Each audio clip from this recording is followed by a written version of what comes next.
ஒரு விவசாயி தன் நிலத்தில் விதை ஒன்றை விதைத்தார். அது நீண்ட நாட்களாகியும் முளைக்கவில்லை.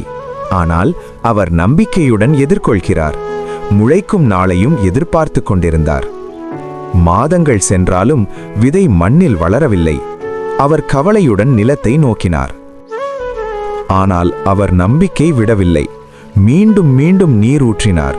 அவர் பொறுமை காத்து உழைத்தார். ஆனால் நேரம் கடந்து வெற்றி காணவில்லை என்ற கவலையில் அவர் நிலம் அருகே உட்கார்ந்தார். இரவு அமைதியுடன் உறங்கினார். மறுநாள் காலை அவர் நிலத்தை பார்த்தார். அப்போது விதை முளைத்து வந்தது. அதை கண்ட அவரது கண்களில் ஆனந்த கண்ணீர் வழிந்தது. நாட்கள் கடந்தன. குட்டிச்செடி மரமாக வளர்ந்தது. பழங்கள் பழுத்தன. விவசாயியின் முகத்தில் சந்தோஷம் தெரிந்தது. அவர் பழங்களை அனைவருக்கும் பகிர்ந்தார். குழந்தைகள் மற்றும் ஊரார் சிரித்து மகிழ்ந்தனர். நம்பிக்கையும் பொறுமையும் பலனாகியது.